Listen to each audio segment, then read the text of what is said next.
Ya pas dengar itu sih ya kayak petir di siang bolong ya.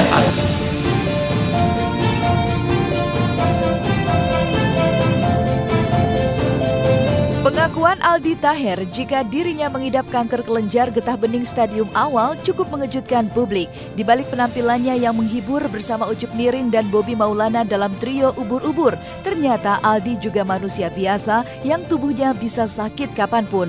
Perjuangan Aldi untuk sembuh dari penyakit yang menjadi momok menakutkan ini mendapat dukungan penuh dari sang istri Georgia Aisyah.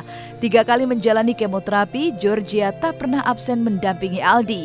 Benarkah jika demi kesembuhan dirinya, Aldi rela mundur sejenak dari hingar-bingar panggung hiburan tanah air? Alhamdulillah, kemarin baru kemo kedua, terus selama seminggu kemarin istirahat total di rumah karena obat kemo kan masuk dalam tubuh itu mual, terus gampang capek. Jadi baru hari ini bisa kegiatan, itu pun juga nggak boleh terlalu capek. Jadi harus terus istirahat dan konsumsi buah. Dan mudah-mudahan nanti kemo ketiga sampai kemo ke-6 lancar, bismillah. Kita tahu batas juga, misalkan kalau udah capek istirahat gitu, nggak terlalu diporsi. Tetap harus banyak makan putih telur ya, setelah hari 4 gitu. Terus juga istirahat yang cukup, positive thinking, berdoa kepada Allah Subhanahu wa taala dan minta kesembuhan. Untuk anak boleh bilang itu obat ya. Jadi kan Ali kan lebih banyak kegiatan sekarang di rumah gitu ya. Paling kegiatan di luar sebentar, lebih banyak waktu sama anak. Itu pas di rumah ngeliat anak jadi ngerasa nggak sakit gitu. Lihat senyumnya anak, terus juga ketawanya itu membuat Aldi jadi semangat.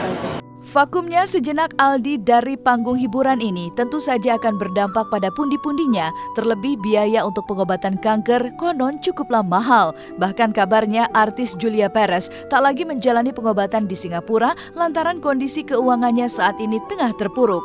Lantas bagaimana Aldi menyiasati masalah keuangannya ini? Benarkah kemoterapi yang dijalaninya menggunakan asuransi kesehatan telah membuahkan hasil? Aldi, bismillah, berobatnya di Indonesia aja karena sudah sangat bagus, dan juga Aldi gue pakai BPJS. kemo biayanya nggak murah ya, karena banyak obat-obatan yang harus dipakai juga kan, dan lalu itu juga berseri sehingga tidak hanya 1 kali, jadi beberapa kali harus dilakukan. Memang biayanya sangat tidak murah ya, jadi mahal. Tapi ini kan pun oleh pemerintah juga sudah masuk juga di dalam BPJS. Jadi ada obat-obatan juga semua masuk dalam BPJS. Kalaupun ada beberapa yang tidak, ya itu bisa dibeli juga sendiri. Tapi BPJS pun sudah menyediakan. Alhamdulillah waktu kemo kedua pas aku pegang ini penjualannya mulai nempes ya. Cuman tetap harus dijaga karena selnya kan kankernya masih ada di dalam tubuh gitu. Jadi dokter schedulein 6 kali kemo dan mudah-mudahan bismillah insyaallah sehat. Saya udah nggak di Singapura lagi, sekarang saya di Indonesia. Sekarang saya berobatnya pakai BPJS karena saya tahu kondisi saya juga dalam segi keuangan saya belum membaik karena saya cuma mau kerjanya seminggu 3 kali gitu loh. Dan oleh karena itu ya step by step lah. Kesehatan saya doain aja teman-teman ya, pemirsa semuanya, semoga saya lebih baik. Apapun yang ini semua rencana Tuhan. Semua ini adalah rencana Tuhan, di mana apapun yang terjadi dalam hidup saya sudah ikhlas dan semoga ada hadiah yang terindah buat saya nanti ke depannya. Apa yang saya maluin? Kan saya nggak nyolong. Kalau nyolong duit negara baru saya malu. Tapi kalau gini-gini mah santai. Dibilang bangkrut nggak apa-apa, santai, nggak usah malu. Malah jangan sok melo di drama-dramain hidupku beberapa bulan atau apa kayak gitu. Jadi itu yang gue bilang ke Jupe juga, yang membuat gue selalu nanya, masih punya semangat hidup Pe? Masih Ri, oke hajar. Makanya kita nggak menye-menye ngadepin pengobatan. Itu kembali lagi kalau kita lakukan suatu kemo, kita berharap kan sel-sel yang sudah di kemo itu akan mati. Tapi kita juga harus ingat bahwa di samping yang sel-sel yang tersebut juga ada sel-sel yang sehat. Nah sel-sel sehat ini pun juga ikut mati pada saat kena kemo. Jadi artinya apa? Daya tahan tubuh seseorang itu akan turun setelah dilakukan kemo. Nah, itu yang kita harus bangkitkan lagi. Kita harus berikan semangat, gitu kan. Nah, bagus kalau kanker tersebut bisa sensitif dengan obat yang kita berikan. Berarti maksudnya dia membaik. Banyaknya selebritis muda yang terserang kanker seperti Aldi Taher, Julia Perez, dan Ria Irawan membuka mata masyarakat jika penyakit ini bisa menyerang siapa saja tanpa mengenal batasan usia. Benarkah jika ini disebabkan oleh gaya hidup modern yang pola makannya tidak terkontrol?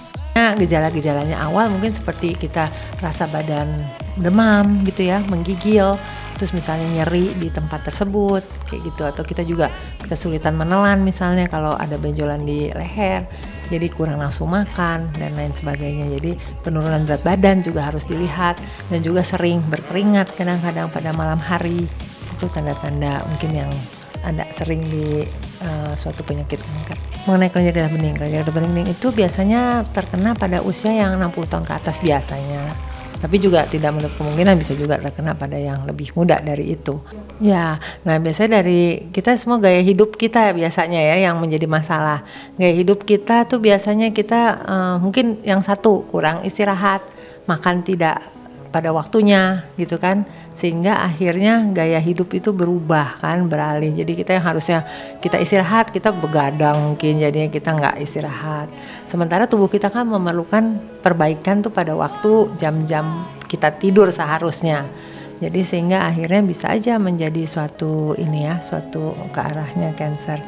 Tapi juga harus diingat juga dari makanan juga ya, makanan banyak pengawet, terus juga banyak apalagi selain pengawet juga kita makan makanan nggak boleh yang sampai terlalu gosong, ada bentuk karbonnya, sehingga kayak gitu pengawet lah, itu yang harus dihindari. Capean terus juga pola makan, kurang konsumsi buah sama sayuran. Jadi sekarang harus sering konsumsi buah sama sayuran. Nggak penting juga kayaknya, kalau emang harus mati ya mati. Gue sih bahagia kalau emang umur gue cuma sampai kapan gitu ya.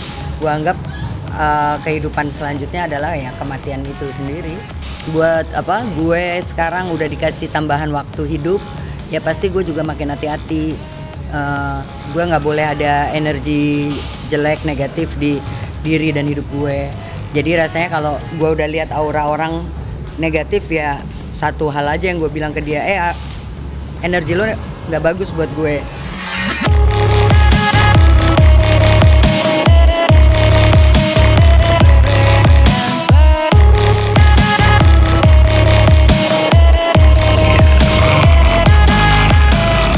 Kakak kandung Saiful Jamil bersiap susul Saiful Jamil. Seperti apa perasaan Samsul Hidayatullah saat dituntut 3 tahun penjara? Mengapa Dea Mirela tidak hadir di sidang perdana perceraiannya? Dan benarkah jika Roy Hasbi akan segera menjalani pemeriksaan terkait laporan Dea soal dugaan KDRT?